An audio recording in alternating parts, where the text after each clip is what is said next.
Mid ka mid ah waxyaalaha ay dadku badanaa ka cawdaan waa inay qofka si aad ah u aaminaan oo ay laabta u furaan. Intaa kadibna uu qofkaasi khiyaamo oo uu niyadda ka dhaawaco.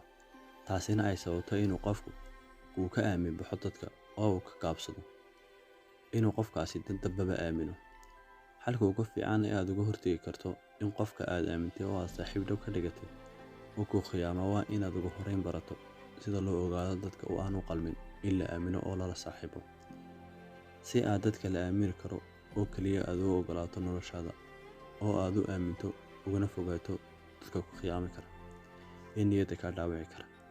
Muuqaalkan waxaan kuugu sheegi doonaa sida loo ogaado dadkana looga dhex karto dadka aan u qalmin in la aamino. 6 calaamadood qofka aad ku aragta uma qalmo inaad aaminto. 1. Si fudud waxba uma karaahiyeysto. Tani waa mid ka mid ah hababka ugu saxsan ee aad ku ogaan karto inuu qofku daacad yahay iyo in kale. 2.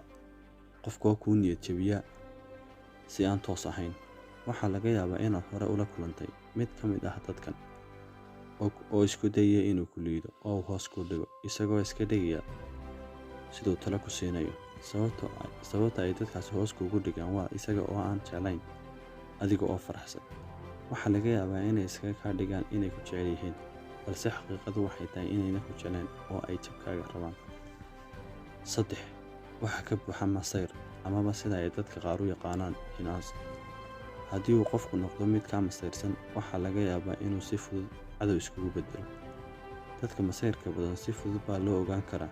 Haddii aad aragto qofka oo badanaa u muuqda inuu ka cadhaysan yahay dadka haysta wax badan waxa uu isagu haysto, ka taxadar qofkaas, si fududna ha u aaminin. 4. Dadka kale ayay been u sheegaan. Weligaa ha aaminin qof kale been u sheegaya adigoo la jooga, sababtoo ah qofka kale ee uu beenta u sheegi doonaa waa adiga. 5. Qofka oo aan arrimihiisa weligii kala hadlo. Dhowr kulan kadib qofka caadiga ahi arrimihiisa ayuu kala hadli doonaa. Waxaanu bilaabi doonaa inuu kala hadlo dhibaatooyinkiisa. Dadka badanaa arrimahooda kala hadla ee ku soo bandhiga waa dad daacad ah oo wanaagsan isla mar ahaantaana u qalmi kara in la aamino. 6. Waxay ku faraxsan yihiin markaad guuldaraysato amaba waxay ku farxaan marka aad guuldaraysato.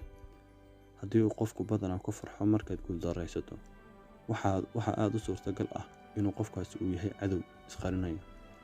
Ha aaminin dadka ku farxa markaad guuldaraysato, sababtoo ah dadkaasi waxay ku faraxsan yihiin guuldarradaada.